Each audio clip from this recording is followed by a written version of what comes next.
Hey guys, Rich Lopez with the Drop Tying Traditions podcast episode. I think it's going to be 177. My friend tonight on with us, our guest is Mr. Ray Domico. Is it Domico or Diamico? It's Domico. It's actually spelled Domico, but Hmm. I spell it that way on Facebook just for kind of disguise. I got you. I got you. I got you. Yeah, I'm not. I can't get away from anybody by doing anything. You go to the post office, you'll see my poster in there, wanted. Um, but before we begin, I want to acknowledge the show supporters. Stickbow Country Custom Arrows, Traps Feather Rests, Daryl Damron. Traditional Bowhunter Magazine has been supporting me since day one. Sauk Trail Archery, stickbowsupplies.com, Whiskey City Trad Gear. Hey, David, wctrad.com, Jessie Savage Blacksmith. Very interesting guy. Traditionaljunk.com for all your used bow needs. Reach out to Kevin over there. St. Joe River Bow Company. Great company. TheEthicalPredator.com, StickbowHuntsMX.com. And I also want to acknowledge the Professional Bowhunter Society and Compton's Traditional Archers, who I'm a staunch supporter of. Folks, check them out. If you're not a member, you should be. And that's all I got to say about that. So, Ray, what's going on, brother? Not too much, Rich. I appreciate the invite, brother. Well, It's well, it's definitely nice an to honor to it was be nice to on. finally meet you in Baltimore. Yes, yes. It was a Now, good shoot too. it was, and the weather was phenomenal. Oh, it's great. Yeah, And I did you tell know? you, I was able to shoot with a couple guys. Obviously, Joe Riotto Mhm. and Big Ed. Uh, what is it? Schlemmy? Yeah, Ed Schlemmy, Schlemmy? high Yeah. four. Yeah, because he's missing Oh a my finger. gosh. The That dude's guy, yes. he's a killer. He's a killer. That guy's a shot, man. I tell you. I Yeah. mean, phenomenal shot. Great guy, nice guy. And of course, Joel and Noreen, great people, And I was able to get my dad there. So that was nice too. And we'll get into that a little bit more, I'm sure, but Yeah. with dad and his health issues and stuff like that. So I didn't really shoot. I did bring a bow, but my arrows were mismatched. I brought 500s to shoot a 38-pound bow. No, I should have got 600s. 600. So yeah, they were porpoising and they were all over the place. But I was getting foam, but albeit in the ass, the head, nothing was going where I was looking. But Nice. I had a good time. Sleeping in the back of a Subaru Outback for 3 days was kind of interesting. Yeah, Um, I bet. but it was comfortable. I couldn't believe it. I'm Uh, sure. yeah. Now, So, did you get to the pop shop, the soda pop shop? oh yeah, I did. You bet. Oh yeah, Yeah, man. I remember you talking about that. Their food. Oh God. So, It's folks, great there. if you ever go to the Great. Baltimore shoot, right down the street from there is a place called the Soda Pop Shop. The liquor store is right next door. But if you want great food to put in your cooler or whatever, they make phenomenal subs. I'm giving them a shout out here because it fed me for the entire weekend on the cheap, and it was not that expensive, so I had a good time. Nice. Good. Um, I remember back in the day when the Baltimore shoot first started. I mean, I've been going to the shoot since '96. I'd get there, set up my camp, and then I'd go to the local bar down the street and not show back up until 11, 12 o'clock at night. Yeah. Hammered, hammered, Oh, sitting man. around a campfire with people Sure. like, like, Hey, yeah, that's what it's all about, having yeah. fun. You know what I mean? I don't do that anymore. No, it hurts. It Younger hurts. days. Yeah. Yes, sir. But at any rate, so you're in Maryland right now, correct? Yes, sir. Yep. Okay. I'm What in what Carroll County, Maryland, close what? to actually it's Finksburg, but close to Westminster is the big town up Well, here. did you know prior to me moving to Florida, I lived in Sykesville for 28 years. That's what you were saying down at the shoot. Yeah. Down at the shoot. I was like, wow, because you knew right there, what's the little restaurant right there at Clee Mill, the corner Oh yeah. Shit. cheese. It used to Yayas. it used to be called Yaya's. Now it's something else, and I really should know this. This is Right. terrible because I go there every time I'm back up Great north. burgers. Yeah, great burgers. Oh yeah.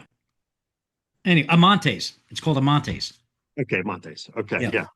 And then I also like Salerno's, which is down the road a little bit off of Liberty Road. Okay, yeah. Yep. And So now Finks. were you were down off 26 then Mhm. that way? I was Okay. 150 yards away from Salerno, so I would get up and I would just Okay. walk there and just go hang out. Nice. You know, no Okay. DUI, no DUIs for me. You know, No. but I It's- when I'm back in town, my buddy and I still go there, and you know have lunch or whatever. And because our friend Robin still runs the bar up there, and she's been a staple for 30 years over there. So Nice. I like to visit with people every time I'm up north and see my old friends and all that. You know. Yes, sir. Yep. Now I see that I see Maryland, Virginia, Sparrows Point military. Thank you for your service, by the way, in the Marine Corps. Oh, thank you, Rich. Appreciate that. Now, was your dad in the Marines too? My dad was in the Coast Guard. Coast Guard. Yep. Okay. Dad was in the Coast Guard. And that's where the Virginia came in because Mhm. we're Baltimore County people, and they were from Baltimore County and Edgemere, Sparrows Point, but they got me out quick because they wanted that military medical coverage for me, you know. So I was born down near Norfolk, Portsmouth, Virginia, Okay. right before he got out. I was 77. I was in 77. Man, my dad. Oh 49. God, he did Korea and Nam. Ah, Yeah, he was wow, a door gunner on wow. on a Cobra, not on a Cobra, on a Huey.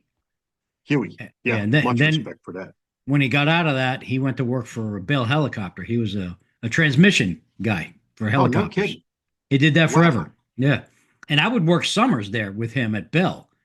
I fondly remember that he would take me to work in the summer just to keep me out of trouble, and I cleaned parts. That's all I did was just clean parts all day long. All right. And Wow. and then the reward every year, every summer was at the end of my run. One of the guys, remember the old helicopters with a G-47 with the big bubble? It was clear. Oh yeah. Yep. They would take me up in that as a ride, No kidding. and they would Awesome. hover over pine trees, and I could reach down out and touch the top of the pine tree. Oh, man. Yeah, that was a little. That's That was when I was bold. I did, today you couldn't get me on an yeah, escalator. right. Yeah. Hunting in 41-foot tree stands back then. Oh yeah. I get in a tree stand now. It needs to have double straps, double ratchet straps, and it's got to be a ladder. I don't do any of that tomfoolery anymore. I have a nice lone wolf in my garage. Anybody interested in a lone wolf climber? It's a sit and climb. It's for sale. So send me an IM or DM. Um, so your dad, grandfather, and uncles introduced you into hunting, correct? Yep. I was born right into it. So dad was he was a hunter at a young man. Um they would hunt rifle, of course, back in the day. They bought a little place in West Virginia because when I was, oh gosh, 8, 9, 10 years old, that's where we would go, West Virginia. Mhm. And it was public land. I tell you what, if it had a horn on it, you could only kill bucks. If it had a 3-inch spike, it's fair game. You know, Boom. back then it Yep. was boom, you know. But yeah, that was my starts to hunting and um what I remember most, you know, the West Virginia days. And then as time went on, we joined a club in Cecil County up near Perryville. Okay. Very nice Good, deer, good deer um, up there. Big deer. Yeah. big deer. Yep. And so we got into that club for, I guess, about 12, 13 years, hunted there. And but my first deer was in probably 89. I was 12 because it was an archery kill.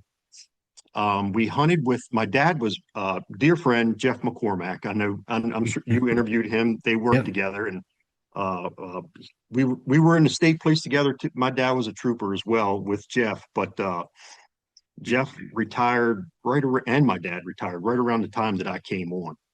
So I got to work with them Jeff a little doesn't bit. know we're recording this tonight, and I'm going to send him a message. Yeah, He'll shit yeah. Jeff was himself. a big part of my growing Yeah. up for sure. But he was there. Jeff, Dad.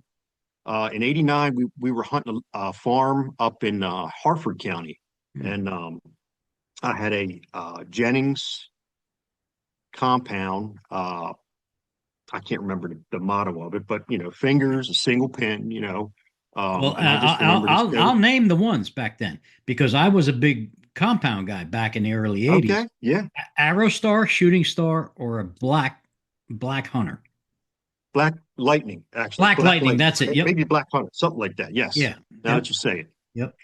So I just remember that deer coming out, and I don't even remember. looking at I pulled the bow back and let the arrow fly, and it hit her right broadside behind the shoulder. I couldn't believe it, and Dad was, oh my God, it was crazy. So, but yeah, Jeff was there, Dad, and it was in '89, my first deer archery kill. Good time. Real Yeah, good the time. adrenaline probably blew your mind, because the feeling, you're shaking the whole. I still get the adrenaline rush when I Yes, harvest an animal. I mean, at 66, I'm like, man, this is better than sex. This is like 100%. it's insane. And Yeah. I haven't killed a deer in a while, but still, when I see a deer, I get that like I'm totally a different person. It's almost like I'm Dracula waiting for my next victim. Oh yeah, And I'm looking at for this sure. animal, I'm salivating. Not that I want to kill it, it's just because I'm just experiencing stuff that 90% of Americans or humans don't ever see. Yeah, And I'm here to yeah, tell you absolutely. non-hunting people, because I know there's non-hunters that listen, because I get all sorts of messages. Hmm. Go sit in the woods for 20 minutes and see what you see. You'd be amazed. You know, become an animal watcher, become a nature watcher, embrace that part of it if you're not a hunter. But you'll understand where we're coming from. Absolutely. Um, so you mentioned to me that, of course, your heroes, or your dad is number one, and then the Wenzels and Joel Riato. So let's talk about Joel real quick, because Okay. Joel Joel and I go back to when I was 15 years old. Okay. Yeah. Wow. Yeah. So my brother-in-law, when Joel had the real estate business in Teaneck, my Yep. brother-in-law was a carpet cleaner, had the machine built into the van, the whole 9 yards, and I would help him another summer job, and we worked at night. Mhm. So we'd get there, Joel be locking up, and we'd be coming in because we worked when the office was closed. And he introduced me to Joel. And so Joel and I have known each other Right. probably 50 years, maybe under No 50. kidding. I didn't know that. Yeah. Wow. He knew me as a long-haired hippie. I was a fat kid, man. I was fat as shit. I was Yeah. like, this chubby kid, but I lost all the weight in the summer because I'd be humping hoses and stuff. And Yeah. but yeah, Joel and I have been fast friends for many, many years, decades. Now, did you know he was a bow hunter back then when he Not cleaned the Yeah, I office? did, because my brother-in-law, who was in his employee, if you will, told me that, Okay. yeah, Joel's killed some animals, blah blah blah, Oh and yeah. then I would ask him questions and stuff, and he's not an intimidating man whatsoever. He was just so easy to approach and so easy to talk to, Great. as he is now. Magnificent guy. Yeah, Yep. he probably has the most, what's the word I'm looking for? The most pristine manners of any man that I've ever known. Absolutely. I You mean, don't see just in that the in way people he today. talks. No, you Yeah, don't. You don't. And that's it goes back to his generation too. He's just he's a gentleman. yeah, And just he's a Vietnam veteran, yeah. and I tell you, for an 84-year-old bow hunter, he's a heck of a shot, and he killed a beautiful buck in Oh Kansas yeah, I last year. remember that. Yeah, that was I awesome. mean, man, I got to get him back on, because we started a podcast and we talked about the Black Bear Project in New Jersey, what was going on with yes, all that, but we never really got into the meat and potatoes. I mean, I think Noreen had a hip surgery or something like that, and that yeah, kind of put us off. But I saw, when I saw her in Maryland, I said, man, I can green light this now and get him back on. I would love to get him back on. And he's one of the few 80-year-old something guys that has technology access. yes, he does. We text all the time. I mean, he's a texter, and Yeah, he's he could do a Zoom meeting. That's just be in Facebook. front of. Yeah, Yeah. absolutely. So we'll get him back on. When did you meet Joel? So Oh, through your dad, I think. Right. I created the on Facebook. All the big bowyers had their fan club uh, Yeah. pages. Dick Robertson, Silvertip, Bob Lee. So I never seen one for Dale Dye, and I'm a huge Dale Dye fan. And I can see from the background there. yeah, so I collect Dale Dye bows. Um, so I made one. I made the Dale Dye Facebook page. I created it and threw it out there, and oh my gosh, I tell you, within a day, I think I had 70 followers. It was crazy to see that. But Joel got on there, hit me up. I didn't know him at the time. And he said, look, I knew Dale very well. I've owned several of his bows. I knew his family, the whole 9 yards. I got a whole bunch of pictures we could put on the page. And he goes, and I also know Barry and Gene Wenzel very well, and they got some stories they could tell, and that would really be an attraction for the page. And I said, wow, Joel, once I started knowing who this guy was, who I'm talking to, and then obviously last year he was inducted into the Traditional Bowhunters Hall of Fame. He's the real deal, Oh yeah, no doubt. Yeah, for sure. That's how we kicked it off, and then we became friends. We finally met at the BBTC, and I met Noreen. Noreen's just the sweetest lady in the world, I think she has a crush on me because she's always telling me how handsome I am and stuff, and I have a great voice. And I was like, Noreen, Joe, are you listening to this? He's like, yeah, he laughed. Hey, you're a good-looking guy, Rich. Yeah. Oh, thanks. Now I'm blushing. You can see I'm blushing.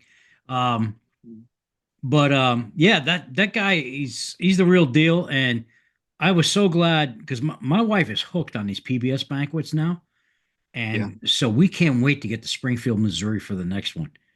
And I'm going to go. Yeah. All right. I'm a PBS member. I'm a what is it? This associate member. Yeah. But yeah, I'm going to go to the next one. Yeah. I've applied for regular membership 3 times and I've been denied. Is that right? Yeah, I'm going to bust their chops here. Hey guys, I'm busting your balls. Okay. I've killed probably 300 whitetails, bear, all that, but that was back in the day when nobody took pictures. You know what I'm saying? We didn't have digital cameras back then, but whatever. So they're busting my chops. They're like, yeah, you should try and apply again. I'm like, really? I'm too old, but I like being an associate member. But when can I become a life member? Come on, guys. I'm getting old. Yeah. When does the senior citizen discount kick in? I think it's at 70 now. Okay. Well, I'm going to work till 70. I'm 66. So I got another 4 years. I'll do it. Okay. So we'll do it. We'll do it. I'm a life member of Maryland, MBS, Maryland Bowhunters. Maryland Bowhunter Society. Yes, I'm a member of that as well. Yep. So next week, I think on Thursday, the 9th, I'm interviewing Lou Compton. Is that right? No kidding. Yeah. Okay. I didn't think he would accept, but he did. So that's cool. I can't wait to talk to him. I haven't talked to my old buddy in a long time. No kidding. Wow. He was always a great supporter of me. So I was always difficult. I was always difficult with people because that's my personality. And he always knew how to diffuse me. And it must be the correctional facility experience because he was a guard, a prison guy. He was a prison guy, so he must have taken great classes on how to de-escalate people. Because I was always very abrasive, with a lot of decisions and stuff like that when it came to organizational stuff. Yeah, and I don't play well in the corporate world either. So I'm surprised I'm still employed, but it's all good. I've learned to diversify. So. Yes. What about the Wenzels? Talk to me about your experience with the Wenzels. So I've met both Wenzels a couple of times. I've been to seminars with both the what do you call it? The Eastern Outdoor Show. Went there several times. Met Barry and Gene over the years. I mean, I don't think we missed a Harrisburg show, and I mean the last couple of years we did because just of Dad's health. But but man, I've talked to them several times there, and all I can say is, bow hunting October whitetails when I was a kid. I mean, I would watch it over and over again. That was my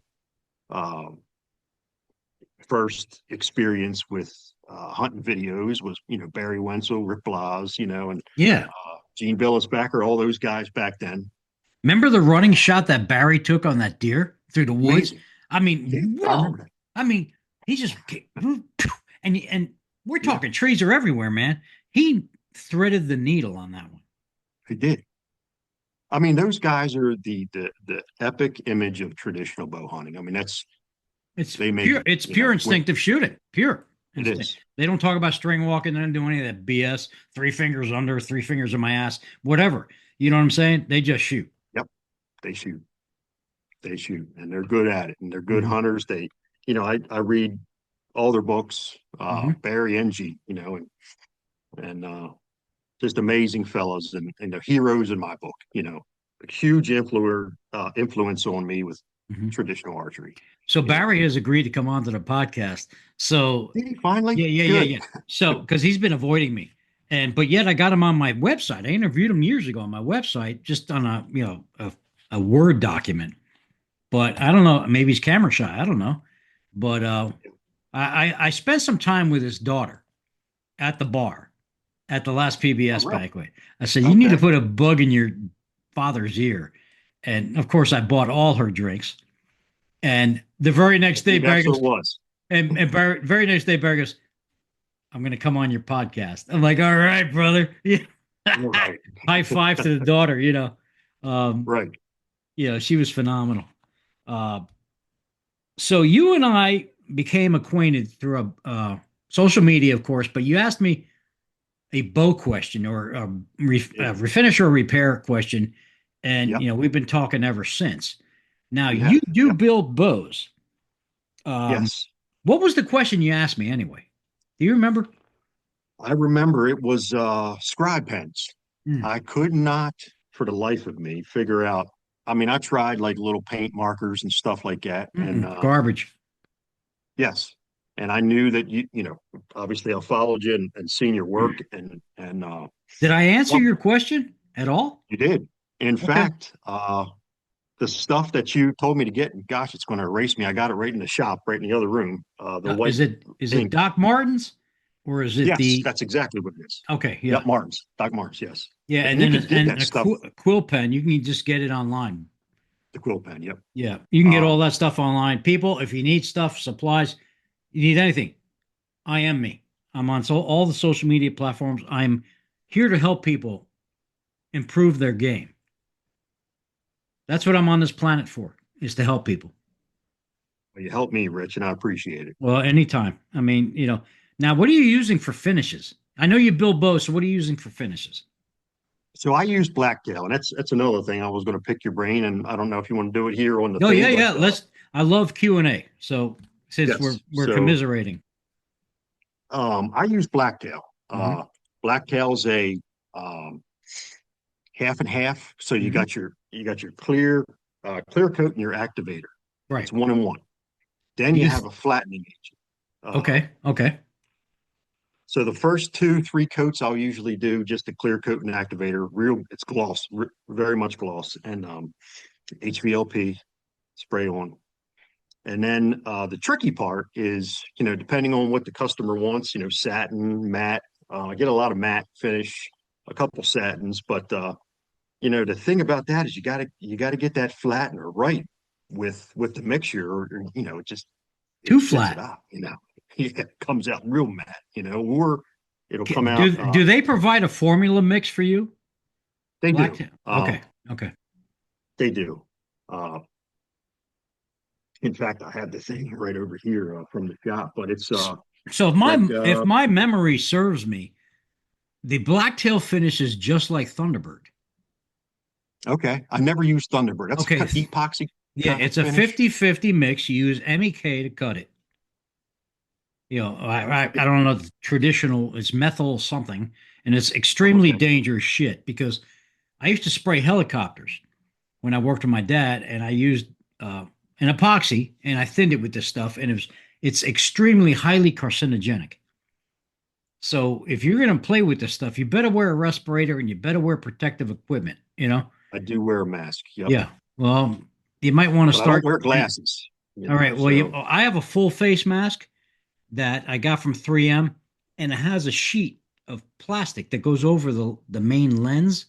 So I'll get two bows sprayed, and of course I can't see anymore, so I'll just peel it off and throw another one on, and I'm good. But I'm not breathing anything, and I'm not. I used to absorb clear coat in my eyes because I only wore just that kind of a mask.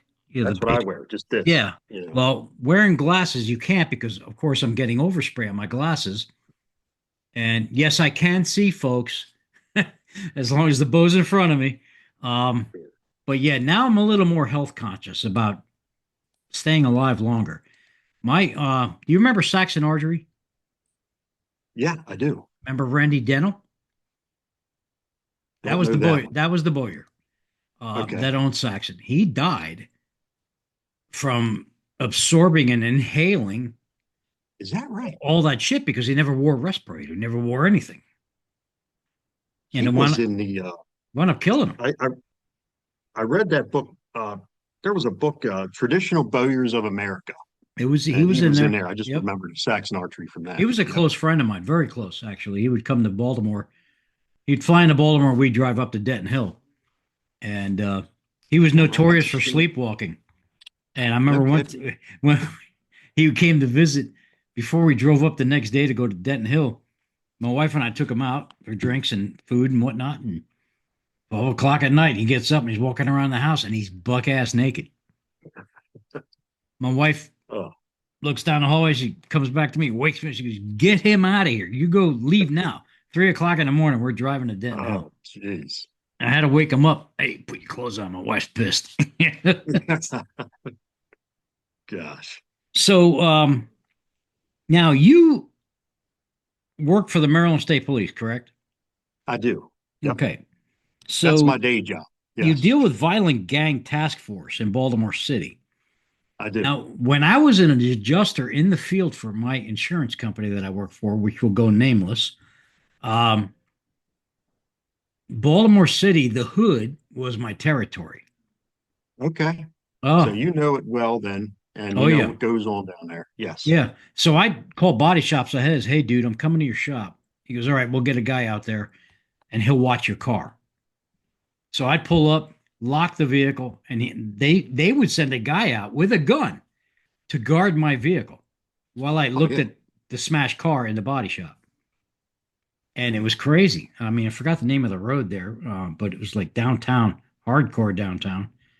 Now, Um, how long ago was that, Rich? Was that oh, they took me off the road in COVID during COVID. okay? So yeah, that's Yeah, tough I'm here. times. I'm going on 5 years, July 17th here in Florida. Okay. So yeah, it was 2021. That's when COVID hit. And then I was like Okay. working at home. I felt like a weirdo. I was like, something, this working at home thing sucks. And now I love it because I don't do I'm anything sure. other than I am so productive now. Yeah, whatever. Happy boss, Yeah, happy, whatever. that's right. That's right. I tried to retire. They gave me a raise. Okay, so what do you do with that? And you can work overtime too, right? I've been working 3 weekends in a row now. That's why I haven't been working on bows, guys. Got to make the living. So That's right. it's been For that sure. way. But I like what I do. I love what I do actually. So why not keep working? Sure.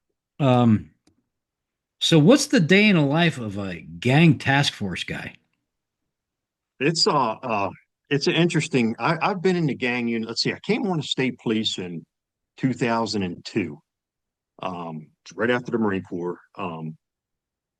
I worked patrol first, just like any other trooper. Worked my way up, went through the ranks, made it to the rank of sergeant, and was transferred to the gang enforcement unit with the state police. There's five gang units regional with the state police. There's one in Salisbury, one up in Cecil County, one out west, one southern Maryland, and I have the Baltimore Metro gang unit. So that's my crew. I have uh, a couple agents from Homeland Security investigators. We work with ATF, FBI. I mean, we work with all the federal agents Mhm. and a couple troopers, and the Baltimore City gang unit works with us. We got three officers there, but we do gang related. It's got to be gang nexus investigations. Um, it's it all boils down to drugs, guns, gangs, murder, attempted Mhm. murder. We got to prove a hierarchy. You know, that's how we prosecute our cases. Most of our cases go federal, so um, when I say go federal, they're prosecuted federally. They're not on the state level. They'll go because they're pretty serious cases. And you know, like the last case we took down was a South Side Brooklyn area. I don't know if you remember the Oh Brooklyn yeah, area. Curtis Brooklyn's Bay, lovely. Brooklyn. It's lovely. Yeah, I love it. Oh yeah. Well, we were able to put together a case on a uh, Bloods gang. They called them the South Side Brims because they're on the south end of Baltimore. Just vicious, violent, you know, drug selling, gun selling. We got a hierarchy. 37 guys we got locked up. So, and we got 74 guns out of that entire case. Wow. So it took us a year, but it's long investigations, but we were able to get it done. But busy days for sure. Busy Yeah. nights. Um, a lot of overtime. Yeah, But I understand. trying to make some bows on the side for people wanting bows. It's tough right now. I got 3 more years. I can retire, done, 100%. That would give me the good thing about the state police. It'll take my military time towards my retirement. So Cool. that'll give me 32 years, and I'll be done. So I have a former brother-in-law for my first wife he was a state boy. He worked on Eastern Shore. His name was Mitch Park. Does that ring a bell at all? Oh yeah, I do. I know Mitch Parkwood. In fact, He was a SEAL. Mitch was yes, it was a UDT. Yes, a Navy SEAL. He was in my dad's academy class. In fact, Awesome. so Yeah. yeah, I always loved Mitch because I would go visit with my ex-wife great guy. and hang out with her sister and him. And she would complain because he got up at like 2 a.m. and ran 7 miles because he felt to. Oh yeah, He felt he needed to do it. But the guy was a maniac. He was like, like the epitome of a man's man. You know what I'm saying? oh yeah, And 100%. I still miss this guy, and I still keep in touch with his daughters. Okay, And I think one, Katie, is still in the military, and her husband's in the okay. military. They're over, I think, in Japan now. But yeah, uh, um, I always see how he's doing and stuff like that. We don't Yeah, talk, he and I, but I'm just glad he's still around. He's still doing stuff, he's and still around. yeah, In fact, he retired not really that too long ago, maybe 4 or 5 years ago, really. right, right, So yeah. yeah. He was one But of I the, think he's over in the Easton area, yeah, Easton or Trap, exactly, somewhere in yeah. that Hmm. area. Yep. Yeah, I still keep in touch with my sister, my former sister-in-law, and my ex-wife. Actually, she lives 3 hours north of me, and with my Is that daughter, right? with our In daughter, I Florida? should say. Yeah. No So kidding. Wow. yeah, so it's funny because she's like a lot older than me, and she she called me on her birthday. And I was like, really? Do you need an audience? You know? But happy birthday nonetheless. Whatever, you made it. There you go. There you go. I hope I can make it that far too. So Yeah. happy birthday, Deb. Hey, happy birthday, Deb. Yep. So let's talk about Warrior Custom Bows. How did that come to be? Well, I'll tell you, it all started with I told you before, I collect Dale Dyes and Robertson stick bows. Actually, Mhm. I But I collect see both. in the background there, is that a Schaefer up Yeah, I top? got a Schaefer on top. That was Okay. that was Okay. my custom that I got made last year, actually. But yeah, I collect Dale Dyes, so I had some very heavy weights, like we all did, 60, 62 pound. I shot And 102 pounds back when I was 30. yeah, I mean that's what it was back then. Everybody ordered bows and had them made 60 some Yeah. pounds. And I thought I was going to which Africa, actually, but now I got like T-Rex arms. I can't pull anything yeah, back. You know. right. Now everybody's got target panic because of that.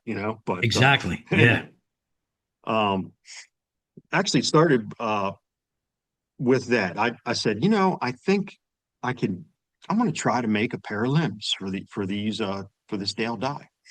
Man, I traced the limbs. I made a form. Looked, I mean, I did so much research, YouTube, you name it, talking to guys.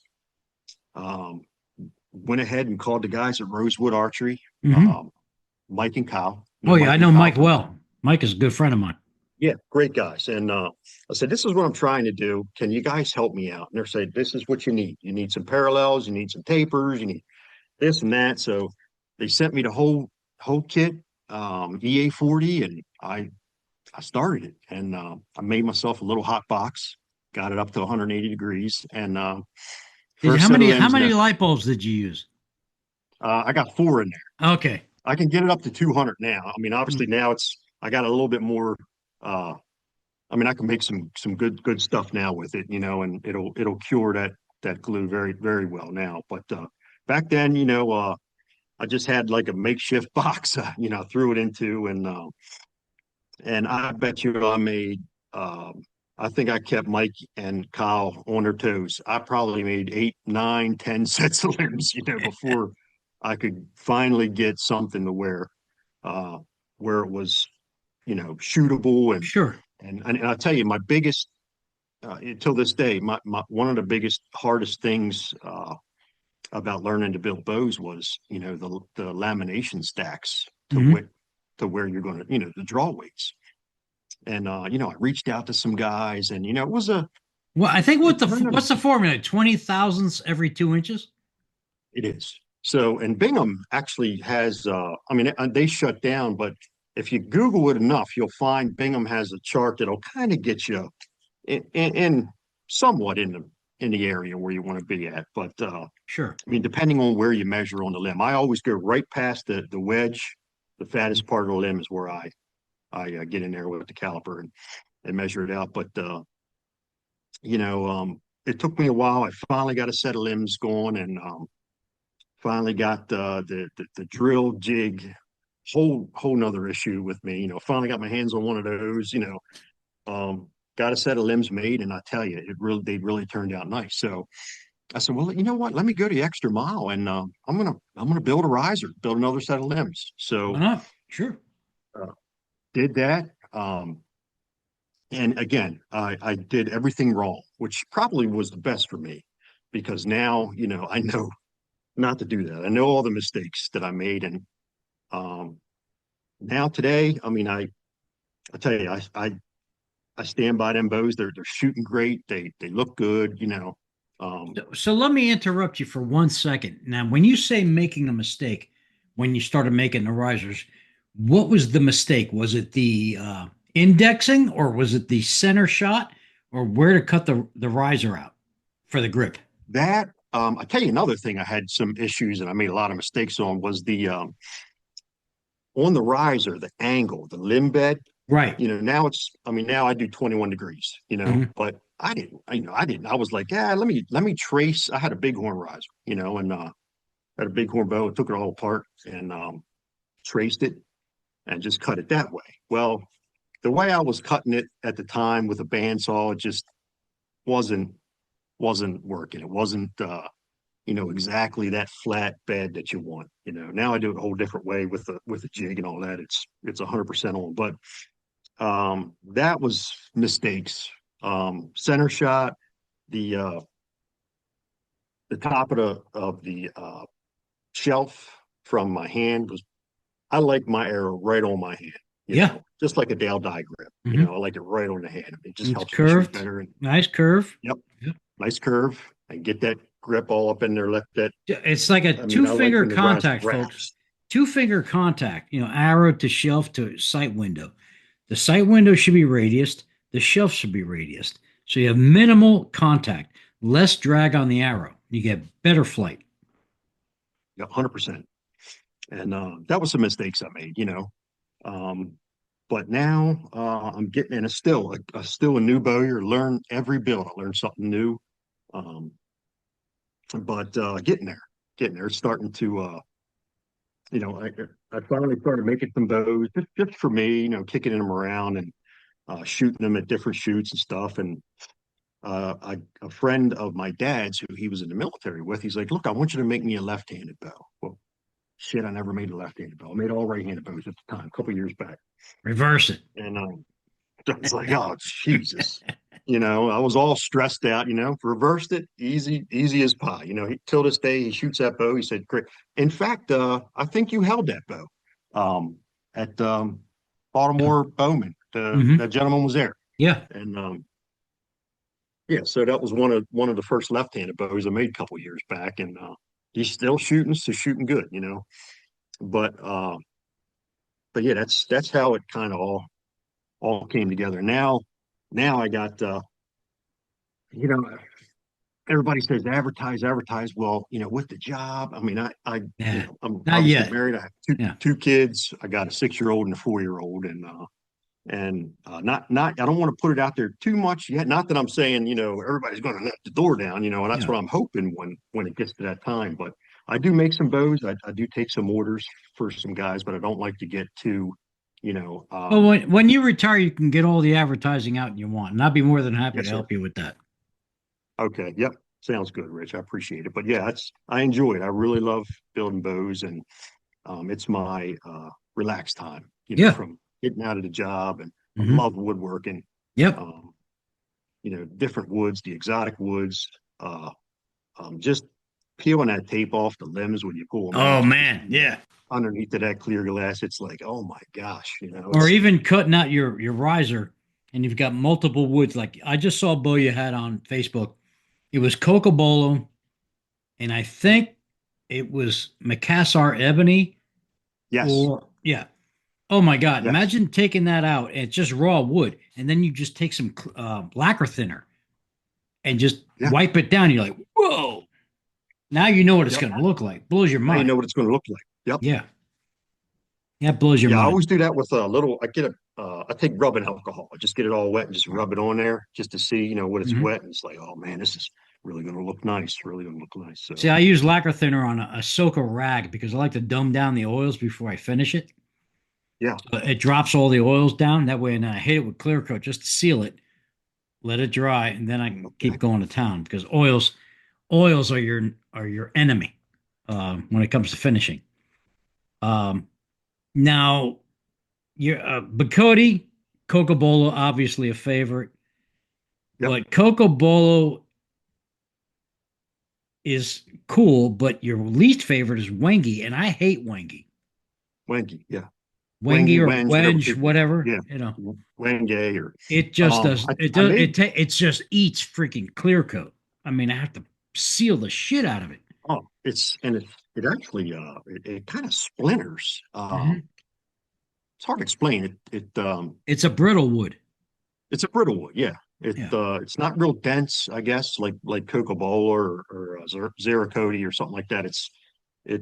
I made my dad a bow, and he loves dark woods and I did a vermilion stripe down the center. It's dark Ah, with that red stripe, gorgeous, beautiful. Yeah. you know.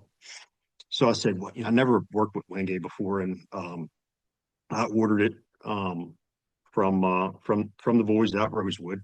They Mhm. sent me a nice block and got to working with it, and what a pain in the ass that stuff was, Mhm. just to work with, it's now I wish I would have actually just did away with it. I mean, I'm going to make that another bow, and I'll probably use Zeracote. I love Zeracote too. That's a darker wood. Zircote's nice. Ironwood's Yes. nice. Ironwood, yes. Yeah, But I'm a red guy. I like reds and browns and dark, crazy veining and figure. oh yeah, Well, a lot of figure. you could see behind me what I got going on back there. It's like, yeah, Oh yeah. that's just one room. I got my grandkids' 2 bedrooms. They're chock full of bows, and, so it's like Florida houses are not unless you own a Yeah. mansion. There's no space. Yeah, I'm sure. Well, I Everything's tell small. you, I keep up with your I call it the bow porn you put on your the Ah, drop time page. every Man, day, every day. beautiful bows, beautiful work, Rich. I gotta say it's Thank you. gosh, maybe one day I'll just fly down there. You could show me some shit. Oh well, there's a lot of people that come Man, down here and never visit me.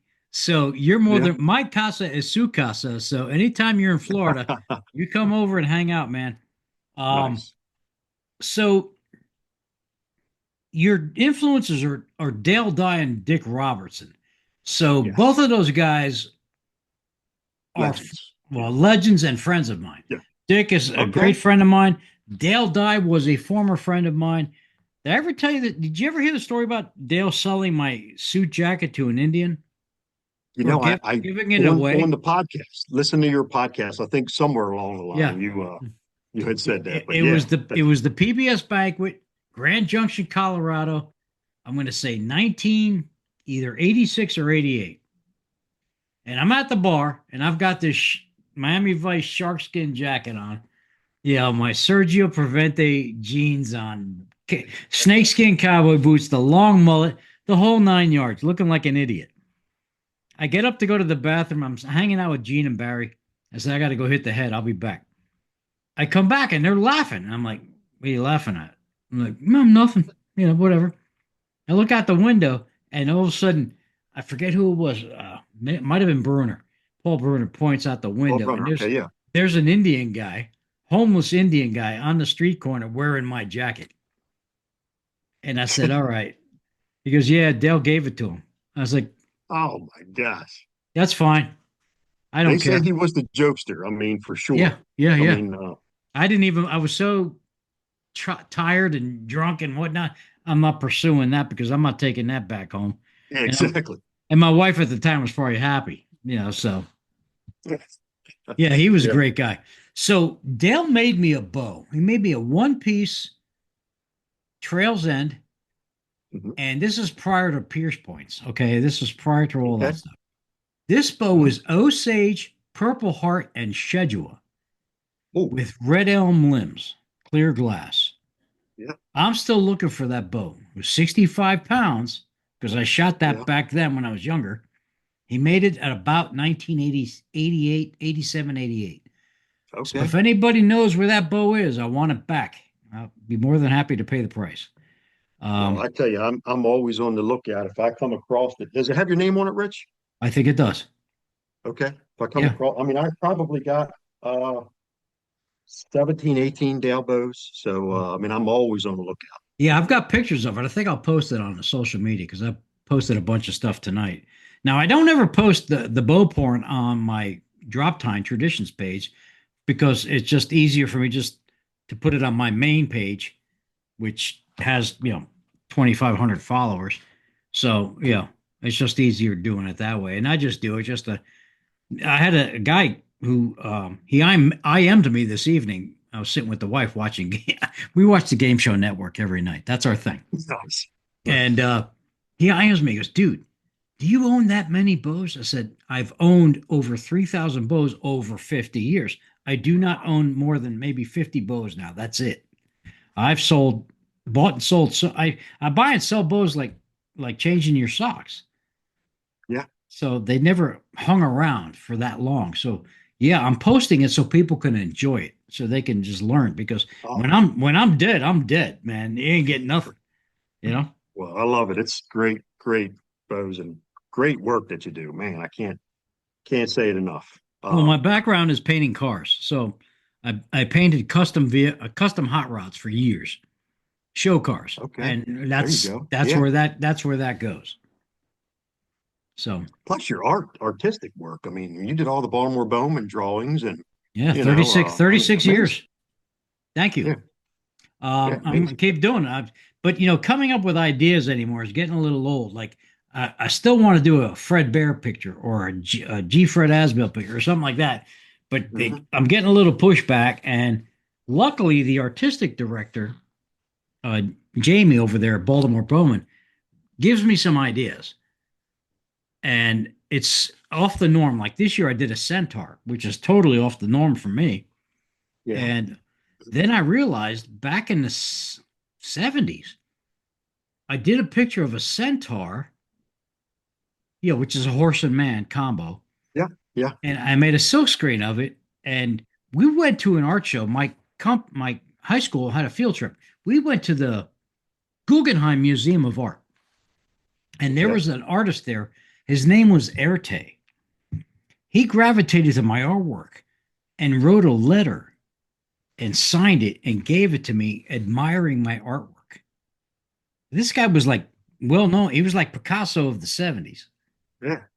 I Real still deal. I still have that art. I still have that letter. I was like, wow. Yeah. So that was my inspiration for this year. Very cool. Yeah. Nice. Um, yeah, I was like, I wanted to be an artist, a professional artist, and I went and applied for a scholarship at the School of Visual Arts in New York City. My parents took me there, took my portfolio. Basically, you leave your portfolio and you go have lunch for a couple hours, come back. And then you get your portfolio back and you don't open it there. You open it when you get home. And there'll be a letter in there saying you've been accepted or not. And of course, I was rejected. And Oh, man, that blew my mind. It just, I was like, wow, I thought I could beat, but I was competing against 10,000 people from across the world. jeez. Yeah. So that, Well, that was a real mind blower and it killed my ego. Um, but yeah, I'm sure. it did. So then I just decided to go get a real job, and do stuff. And here I am now doing art again. And whatever, it is what it is. I get people asking me to do artwork, and I tell them, I'm a fine artist, fine detail artist. So Mhm. I cannot make you like a piece of art that would be t-shirt worthy or logo worthy because that's like clip arty, if you will. Okay. It's very different. It's just very different. I'm too intense, too, like detailed. Like I'll sit there, I'll spend 3 days just drawing the hairs on a guy's arm. It's just, Yeah. it's nuts. Very But detailed. that's me, but thank you again for that kudos. Cool. Yeah. Um, Very good. so we talked about the pens, we talked about finishes. So Uh-huh. describe your bow shop. Is it a garage bow shop? Is it a basement bow shop? What do you got So it's a going on? basement bow shop right now. It's funny you say that because we're getting ready to break ground this month Mhm. on a detached garage. What it boiled down to was I have a dust collector. Mhm. Um, it just doesn't. We get dust in everywhere. You know how it is. It goes Yeah. everywhere. No matter how good your dust collector is, it's um, I'm changing the filter in the HVAC system. Probably, a hell of a lot more than we should. But anyway, I got a nice little shop down in the basement. I got half finished. I'm actually down here now, half finished basement, and the other half is my shop. Got all the tools set up, the saws and stuff. But we are we're getting a detached garage, 24 by 24, and going to make it into a nice shop. And Mhm. like I said, I'm 3 years to retirement. I'm preparing and I want to make bows when I Yeah. retire. I just, I want to get away from all that police stuff and just Yeah. make bows and relax and, you know. I totally get it, So, man. Yeah. yeah, Right now it's probably about 90 degrees and about 90% humidity. So there's no oh, spraying going on no today. spraying. Nope. Yeah. No. So if I'm in my shop, which is not air conditioned, I open the garage door. I got 4 fans going, just blowing all the hot air out. Get And it out. just as long as I get the air circulating, I can work. And Okay. I watch the Orioles game in the background and Yeah. just work on bows. Just scrape them down, get them ready for spraying. And then if I get a day where humidity's below 80%, I'll throw them I can do 2 bows at one time, hanging in there. Okay, I used to nice. be able to do And what are 5, but yours? And I wanted to ask you too, Rich. I don't know if it's the time now, but I know you said rabbit holes, but mhm. Yeah, Crystal, yeah, ML Campbell. yep. I'm really interested in that stuff. A lot of Okay. people are using it. It's like a I'll catalyst, right? It's here's the deal with ML Campbell, Crystal. You mix it 10 to 1, 10 ounces clear coat to 1 ounce catalyst. Okay. catalyst. I use a half an ounce of lacquer thinner because it's lacquer based. I Okay. don't go more than that. Do not go more than that. Sometimes you can get away with just going full on strength, depending on your gun. And it's great, but do not hold your gun too close to the bow. I'm talking 12 to 16 inches, up, even, up, even. Evens. If you get too close, you're going to get a sag, and that sag is going to have white spots on it because that's dried air bubbles. And then you got to Okay. sand that shit out. That's a pain in the Yeah. ass. Yep. So yeah, I'm getting that now with and the humidity is what causes the sag. Yep. So I have to be very cautious about when I spray this stuff. I reached out to the team over there at ML Campbell, and they've been great to me. Hmm. I go through 3 gallons a year. It's $120 a gallon. Yeah. Um, It ain't cheap. no, it's not cheap, but if you want quality work, you're gonna have to That's pay for right. it. Good So, stuff. Yeah. um, I don't know. When I spray a bow, I could start sanding on it in an hour with that stuff. So Okay. that's That's another thing. that's Time is nice. money. Time is money. It's Whereas a nice. lot of these 50-50 mixes using the MEK, I'm finding it's a 24-hour cure time. That doesn't work for me because I work full time. I don't have time for I'm I don't with have you. time to dilly dally. So Yeah. there's Now that. you sand in between All right. coats. All right. I'll explain that. So the first set of coats, it's 4 coats. Okay. Okay. Then I take it, let it dry for 24 hours, maybe 48, depending on my schedule. Then I will wet sand it aggressively. I'll start with 600. Then I'll go Okay. to then I'll go to 1,000, then 1,500. Then I'll go back in a spray booth, another 4 coats. Those are the final 4 coats.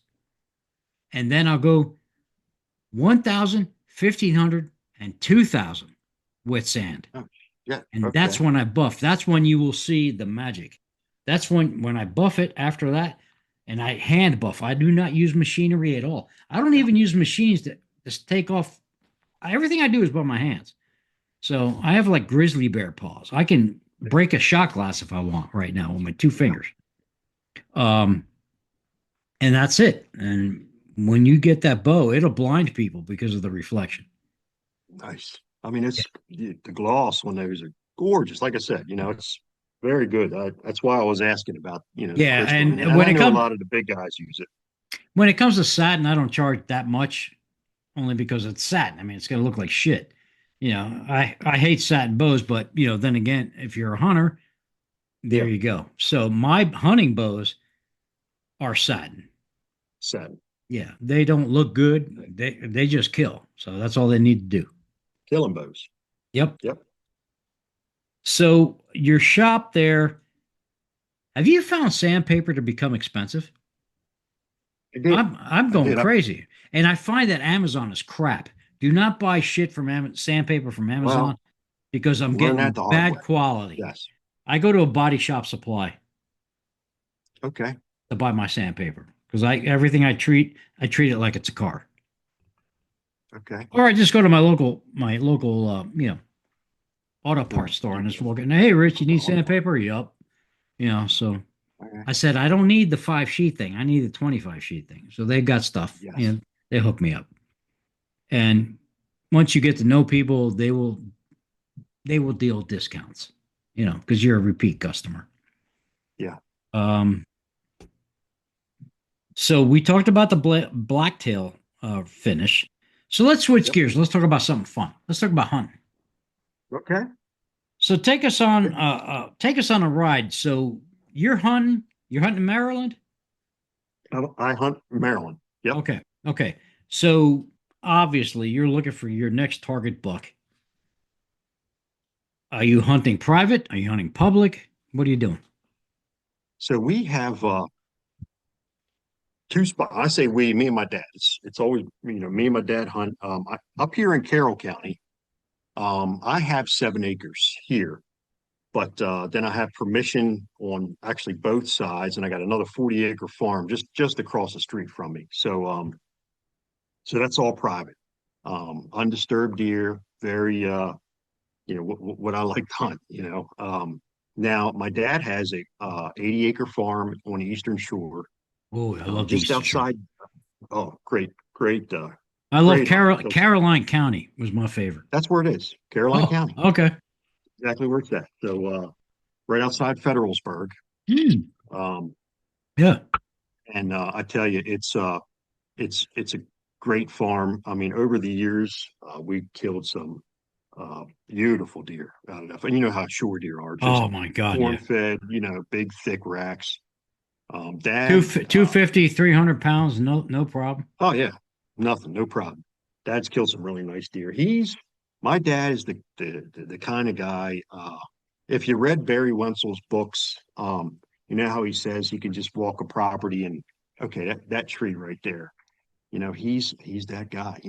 Dad can pick a tree Yep. and just okay. Well, Dad, why? And I'll why? Well, you got this, got that. And but anyway, we've had some really really good luck, and the good Lord has been good to us over the years, and we've killed some big deer on the shore and here in Carroll County. I tell you, the last couple of years, um, you know, uh, I've got some really nice deer with the recurves here, and it's uh, it's getting better up this way, and Oh I've yeah.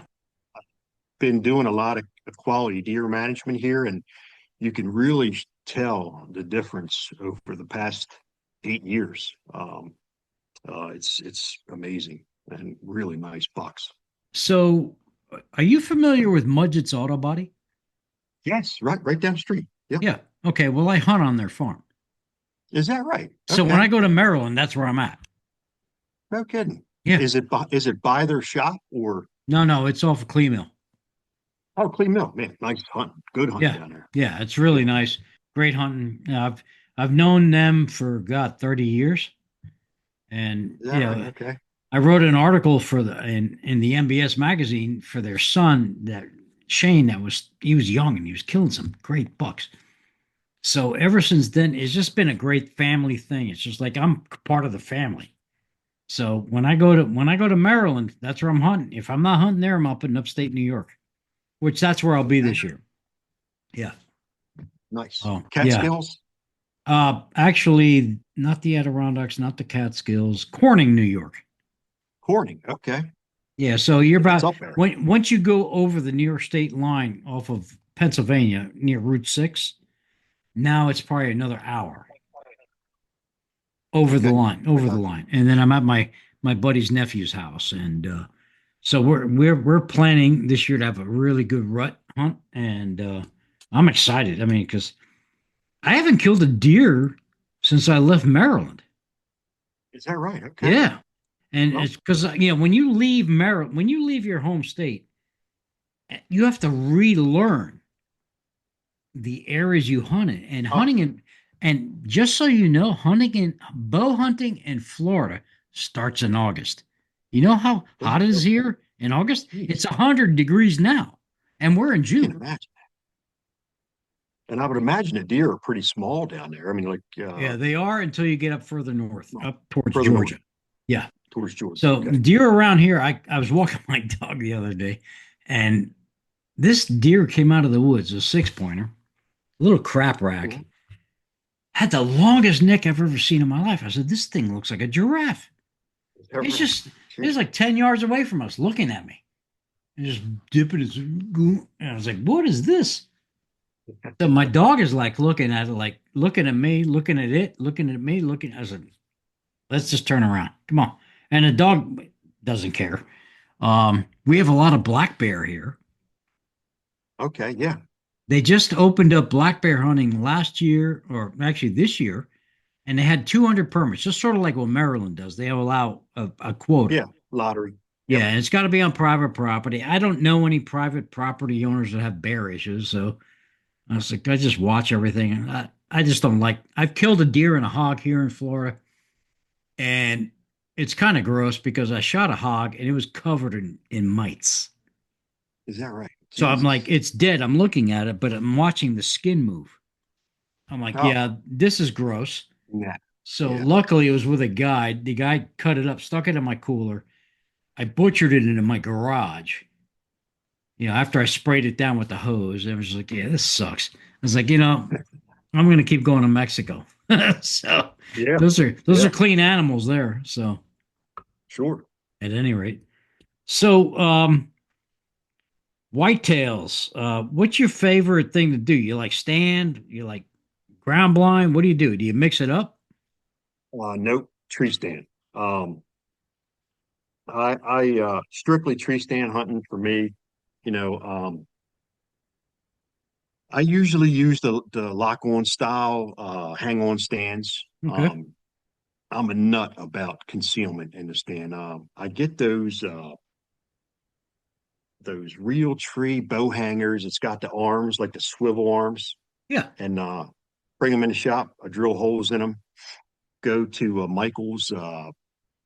What is it? That Michael's craft Oh store, yeah. Oh and I yeah. buy the fall. I've done the same thing. You know, the fall. I guess you would say the kits there that they The have, and I fake and I limbs, stick them fake. all in there. Yeah, they're Yeah, fake. Yeah. fake. They're plastic. They last forever. Yeah. And the nice thing about those is like I might put 4 or 5 in one set, and you could swing the arms out a little bit. You know, if this is not right, you swing the arm out a little bit. And um, but just a nut about that. I don't know why. I guess I got OCD with these tree stands, but I think it's the cop intuition. maybe. I mean, it gets so bad with me. I'll go in the winter when I find some new spots and looking at some trees. I'll go in the winter and take some pictures of these trees all around the area, take pictures just to see what it looks like with all the leaves down. So I'm not going in there with like an old Christmas tree. Look, the last thing I want to do is look like a big black blob in the tree, Right. So I want to just break up. We all been there. We're sticking out, and the first thing that big mature doe does is pick you right out, and Oh yeah. that's worst fear, That's the So, hardest yeah, animal to kill on the planet. it is. But I love. In fact, we still have. Do you remember the Screaming Eagle tree stands Oh yeah. from Oh yeah. Paul Brunner? Yep. I still got a couple of them in action. So we still use some of The those. ones you can hang a Volkswagen from. You can hold a Volkswagen from it. Remember, that's how they advertised it. Yeah. That was smart So, advertising. Think about it. and like I said, those things. I mean, we still got to maintain them a little bit. Maybe change some cables and stuff, but and chain, but still got them in use. But yeah, as far as cover, I'm a freak about that. Mhm. Um, but strictly tree stand hunting. I don't. Now, my dad, we never really even got into that, but Dad's he's got to use ladder stands now and maybe some ground blinds. Dad's he's 71 years old. When he was 69 a couple years back in 2024, he had a massive heart attack. Went into the hospital. They were going to do bypass surgery where they realized that he was inoperable. His veins were brittle. They couldn't do it. They said, "Look, it's Yes, I saw the post on Facebook, and apparently he's kicking ass now. He's kicking ass now. I mean, he's a beast. He got the heart transplant, and he's got a 47-year-old heart. It's younger than me. It's God bless the donor, by the way. And his family. God bless him. Got a 47. Yeah, God bless him. 47-year-old heart from Pittsburgh. So hopefully he doesn't turn into a Pittsburgh Steelers fan. But Well, anyway, we can work on him later. We can work on him later. Yeah. But you name it, that everything that could have went wrong went wrong. We almost lost them. Oh, I can't even tell you how many times. Transplants are very touch and go, actually. Oh, yeah. Was in the hospital for nearly 6 months. Was in and out of the OR 15 times. But anyway, we got him here. He ended up having a kidney transplant as well, and couldn't hunt the last couple of years. But and he's just as me, deer hunting is our life, That's awesome. That's awesome. So I need a 20-year-old. Hey, any 20-year-olds that are listening, I need a liver transplant. And this is why. So there you go. Now I'm healthy as hell, but my doctor she's like, "What is wrong with you?" I said, "What are you talking about?" She goes, "I know you drink and you act like a maniac and you're still here." I was like, "Okay, so stop over medicating me. That's what's killing me." Yeah. Doctors want to give you pills, man, and a lot of these pills don't mean shit. So I started taking supplements, and I'm here to tell people, supplements, take them. I'm taking not the goalie stuff, but Wangasha, whatever it's called. I'm taking apple cider vinegar. I'm taking all this stuff, and my skin is cleared up. I look like $1,000,000. I mean, I feel great. I got energy. Yeah. My wife goes, "Man, you look good tonight." When your wife tells you that, guess what's happening tonight, brother? Hey. Top shelf night, man. Yo, baby. It's date night, That's right. So, it's all good. But at any rate, thank God your dad's still with us. Yes. Maybe sometime this year. Maybe sometime we could do another one and have your dad sitting next to you. Oh, that'd be great. He would love that. Yeah. Yep. That'd be And great. talk about the old days. Yeah. What was it like? And Remember back, well, you don't remember, but I remember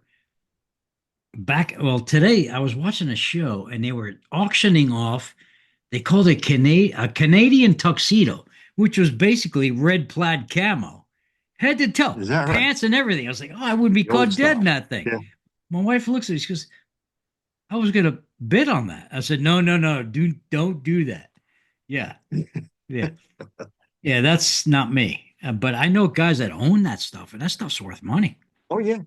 Yeah. Well, I think Dad still has some in the in the closet. In Mhm. fact, I mean, he's the one who, him and Jeff McCormack, both are the ones who really got me into traditional archery.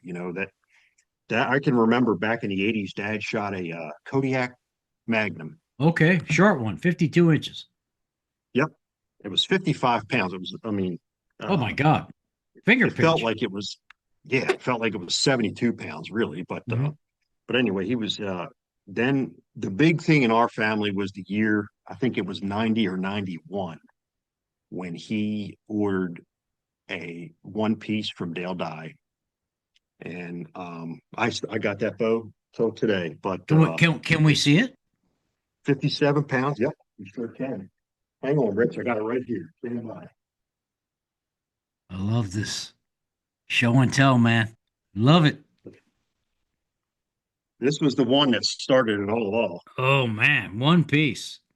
One Oh, piece schedule and vermilion stripes. oh yeah. Got Oh Dad's yeah. name on it there. 57 pounds. So, folks, Um, so vermilion is really red when it starts out, but over time it darkens, every time it talks, the lights as come on. all bow woods do. Man, that is Yeah, badass. black black glass, Yeah, beautiful bow. I mean, that's an old bow. it's an old bow. Yeah, I That's like think first gen. That's like first generation. yeah, 1990 Hmm. says on there. Yeah, 1990 was when he had it done. Oh, hey now, But 58 at 29, 60 inch. that's awesome. Yeah. Yeah. Yeah, Dale Dye was a premier bowyer, guys. For those listening, he made bows that were kind of Howitt styled. Mhm. Um, but as far as I'm a Howitt collector, so you know anything Dale Dye is just right on my. It's in my list. It's in my bucket Yeah. list. Um, and he was a personable guy. Unfortunately, he passed away, and it's gone. I do own the plans to Jack Howard's bows, which are I kind of heard you talking about that. yeah. Yeah. So they're kind of like Howitts, Yeah. The and game master. Well, he was yeah, the the game. Game Was he Master the game Jet. master? And Yeah. my intention is to build them at 62 inches, not 66, Yeah. 62 inches. So Oh man. they'll be a short rise, no, actually a long riser, short working limb. It's going to be fast. Um, That's gonna be a seller, Rich. well, I don't know. We'll Sure. see what happens when I retire. So you guys got a long wait. I got another 4 years. Yeah. So, Okay. it's all good. But that's what's going to keep me alive. I mean, everything keeps me alive. Archery keeps me alive. Traditional archery keeps me alive. You people Yeah. keep me alive, man. I love you all. So let's go back to hunting. Sure. So call books and doe harvesting. What's the practice with you? We do a lot of doe harvests. Buck to doe ratio, everybody talks about it, big thing. I think it's important. We kill some does, probably not even enough that we don't kill enough really. But call bucks, man, if it's a immature buck, I don't care if it's a wacky rack, whatever. I let him walk. Who knows what he's going to look like in 4 or 5 more years? He might be some big ass non-typical. You know what I mean? Um, but yeah, no, I don't do the call buck thing. Mature bucks for us, for me, but we do harvest the does, and we eat the meat. I tell you, like I said, my kids love it. My wife likes it. Good, good, Um, good. we eat the meat, so It's healthy, man. It is healthy. healthy, It's good protein, people. Um, great protein. Yeah. so Ray, let's get down to equipment. We're winding down here. What's your favorite setup right now? What's your favorite bow setup for hunting? This I'll go real quick. I'll do so. Last year I did because I'm changing over to some Doug furs and some Port Orfords. But last year I did the Schaefer. Mhm. I didn't shoot one of my bows last year. I did the Schaefer 50 at 28. I used Three Rivers has a arrow called Iron Oaks. Okay. They were 400 spines. I did the Zwicky Deltas up front. Oh yeah, my favorite.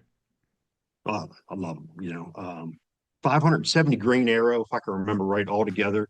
But when I killed that deer last year, that arrow, well, I hit the opposing shoulder last year. Mhm. It went through, hit the shoulder, and then popped back up because I didn't think I got a lot of penetration. But hell, he ran over the hill and fell over. I was like, well, geez, because when he's running away, the arrow was just hanging out of him like that. But come to find out, that the Delta did its work. But this year, I'm going to do my takedown. I got a Macassar ebony and black and white ebony, Wow. 51 at 28. And like I said, I'm switching over to Is this above some wood your arrows. design? Is this above your design or build? My Okay. design, yes, Sweet, sweet, sweet. yep. And so I'm going to do some cedars or Doug firs. I've been really playing around with them a lot lately. And now they have the 1132s that come back to taper to the 5/16 on the knock Oh, end yeah, yeah. that really shoot nice. I'm telling you. And probably 160 grain up front with a 3-blade VPA. I'm Hmm. going to try that, punch a hole, That's a and badass head. Yeah. yeah, I'm shooting 170 grains wikis up front, okay, plus yeah, the deltas, insert. Yeah. And okay, yeah, man, devastating on javelinas and hogs. I mean, my I God, bet, dude. I Um, bet, I never messed around with that, that arrow FOC thing until I really started experimenting. I said, something, let me make a couple of long, and I did the other day. I made full length, 32-inch heads, arrows. hmm And I went out back and I said, oh, there is something to this now. To, gapping or three fingers under, and 300. I'm like, wow. Yeah. I've been shooting a bow since 1974, 73. And I'm like, oh wow. There is something to this. It's not old, it's not new technology, it's old technology. It's like string walking or any of that.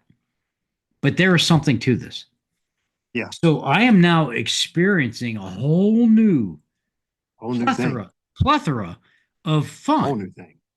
Yeah, But I'm out there at 5:30, 6 o'clock in the morning, the sun's starting to come up, and I'm shooting arrows. I'm like, oh, this is fun again for me. yeah. I Big shoot time. every day, Big every time. day. Yeah. Yes, that's great. And I'm a 3 under guy myself. Okay. Are you Um, using a tab or a glove? glove. I use a glove. I can't. I tried to use a tab. I can't. I just can't get I've used got to a it. collection of tabs, but I keep going back to the glove. Glove. Yep. It just But feels more natural to me. Just, and yeah, then, I come up 3 under and I'm like, okay, it's a little noisier, but not really. It's my bow's so goddamn fast. Yeah, I'm at yeah. 200 feet per second. That deer doesn't even know Nice. what happened at 10 yards. And I'm shooting a Yeah, bear sure. takedown, but I'm using custom limbs. I'm using rose oak takedown limbs. Um, Okay. but that's just me. It's just whatever. Um, Nice. so what's in store for you for 26, the rest of 26 and going into 27? You got anything cool, any Well, cool hunts planned or what? just whitetails here in Maryland this year. I really want to get out. One eventually next couple of years, I'm going to get out west, and Hmm. I want to kill an elk with my recurve, All and right. that's that's in the plans. But this year, I'm just going to keep building some bows, and I got the new shop being built, Hmm. and I'm a whitetail freak anyway. That's my favorite thing to hunt. Yeah, It's buddy. that's live and breathe whitetails. But hopefully, everything will turn out. Got dad hunting this year now, so got that going. So excited, really excited. So when I'm up in Maryland next time, I want to take you and your dad out to dinner. Oh man, that'd be great, Rich. That Be would be great to cool. catch up. Yeah, Hey, and you absolutely. got to come hunt if you're hunting Carroll County. Man, I got some acres up here. All right. Hit Well, me next up. time I'm up there, We'll I'll hunt. hit you up. I'll hit you up. I'll be there in October, the end of October, and I'll extend the time that I'm there. We can hang out. Yeah, sounds good. So, folks, Awesome. hey, please like and subscribe of all things. Like and share the podcast. Uh, that's only going to help me make better content. I still don't know how to edit, so it is what it is. Um, but Ray, I want to thank you so much for coming on, man. I really appreciate Hey, it. It was thanks for the great, invite, great to Rich. I meet you this really year. appreciate it. Yeah, I'm gonna send text messages to Jeff and to Yeah. Ray. Hey guys, guess who I talked to tonight? And they'll be pleasantly surprised. Nice. But Ray, again, thank you very much, folks. Take care of yourselves, love each other, respect each other. Mental health is a big thing for me. Uh, if you see something, say something. I mean, really. I mean, embrace people, take care of them. That's it. That's what we do on this planet. So, all right, brother, we're done. Thanks, Rich. Take All care, right, man. later. Adios until the next one. Bye bye. Yes, sir. Bye.